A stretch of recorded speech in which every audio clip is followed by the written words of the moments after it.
लौनीपुरा नाम का एक छोटा सा गांव था।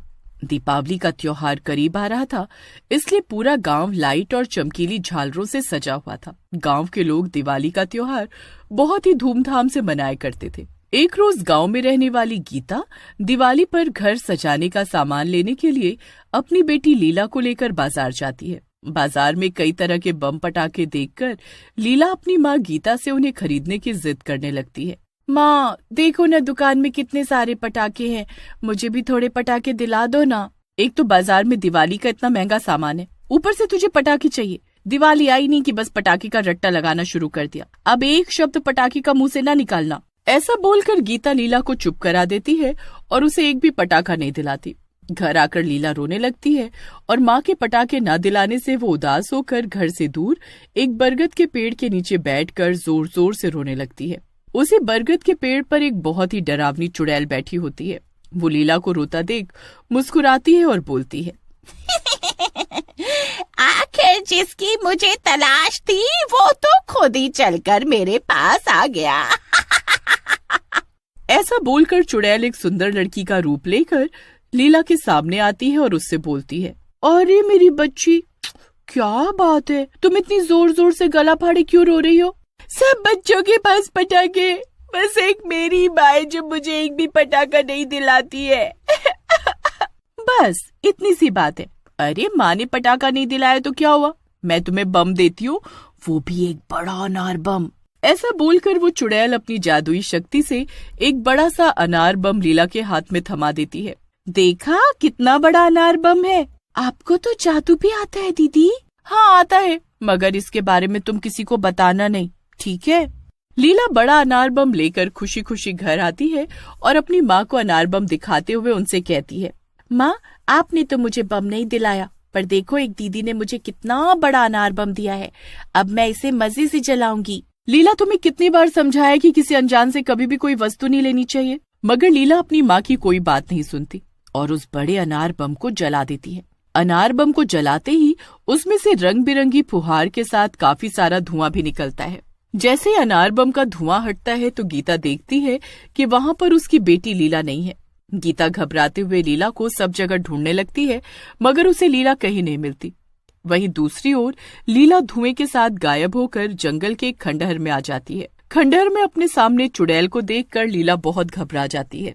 ये मैं कहाँ आ गई? हे भगवान, यहाँ तो चुड़ैल भी है।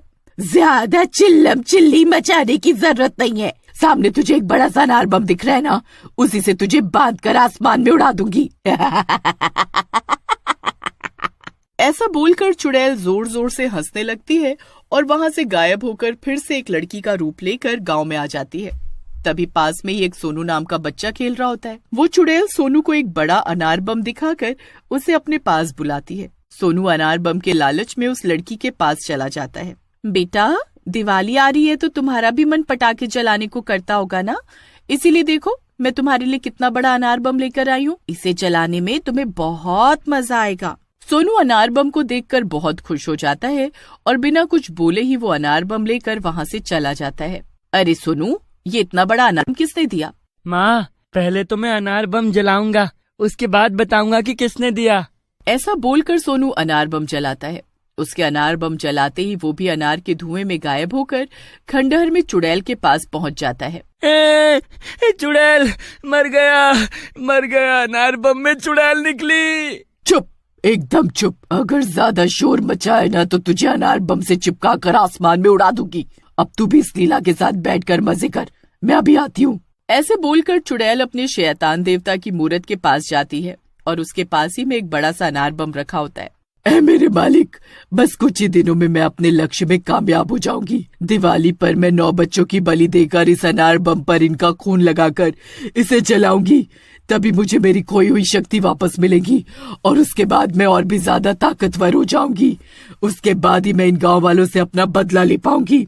कई सालों पहले इन गांव वालों ने मुझे दिवाली वाले दिन बहुत सारे अनार बम से बांधकर उसमें तंत्र मंत्र फूंक कर जला दिया था ना, अब इस दिवाली पर मैं इन गांव वालों का दिवाला निकालूंगी। ऐसा बोलकर चुड़ैल जोर जोर से हंसते हुए वहाँ से गायब हो जाती है और गांव में एक और बच्चे को अपना शिकार बनाती है। आए दिन गांव में बच्चे गायब हो रहे थे, जिस वजह से पूरे गांव में हाहाकार मचा हुआ था। तभी गंगा की छोटी बेटी मीना एक बड़ा अनार बम लेकर आती है, जिसे देख गीता मीना से बोलती है, ये बड़ा अनार बम कहाँ मिला, किसने दिया? अरे कुछ तो बोल मीना। एक सुंदर दीदी ने मुझे ये अनार बम दिया है, और पता है माँ, वो जादू से और भी अनार बम बना सकती है। उन्होंने कालू को भी अपने जादू से एक बड़ा अनार बम दिया है, पर उन्होंने ये बात किसी को भी बताने से मना किया है, इसलिए आप भी किसी को मत बोलना। मीना की बात सुनकर गीता घबरा जाती है और मीना से बड़ा अनार बम छीनकर गांव वालों के पास ले जाती है और सभी लोगों से कहती है। ऐसे बोलकर सभी गांव वाले उस बड़े अनार बम को ले जाकर पुजारी जी को दिखाते हैं। इस बड़े अनार बम को देखते ही मैं समझ गया कि ये जंगल के खंडहर में रहने वाली चुड़ैल का काम है। कई साल पहले हमने उस चुड़ैल को तंत्रों से अनार बम में बांधकर उसकी शक्ति छीन ली थी। पुजारी जी अपनी आंखें बंद करते हैं और कुछ देर बाद अपनी आंखें खोलकर बोलते हैं, उस चुड़ैल ने जंगल के खंडहर में सभी बच्चों को बंद किया हुआ है। दिवाली के दिन उसे बच्चों की बलि देने से रोकना होगा, नहीं तो अनर्थ हो जाएगा। मैंने देखा कि उस खंडहर में एक बहुत ही बड़ा अनार बम है। मैं अपनी बच्ची को उस चुड़ैल के हाथों मरने नहीं दूंगी। कुछ भी करके मैं अपनी बच्ची को बचा कर रहूंगी। इस काम में बहुत खतरा है। अगर चुड़ैल को जरा भी भनक लगी कि तुम अपने बच्चों को उसके चंगुल से बचाने आए हो, तो वो तुम्हें भी नहीं छोड़ेगी। इसलिए कोई एक ही हिम्मत करके उस खंडहर में जाए और उस बड़े अनार बम को जलाए। अकेली चुड़ैल का सामना करने की किसी में हिम्मत नहीं थी, मगर इस काम को करने के लिए गीता आती है। गीता, तुम बहुत बहादुर हो, इसलिए हम सब तुम्हारे साथ चलेंगे और खंडहर के बाहर तुम्हारा इंतजार करेंगे। अगर तुम्हें कोई भी दिक्कत हुई तो हमें आवाज लगा देना।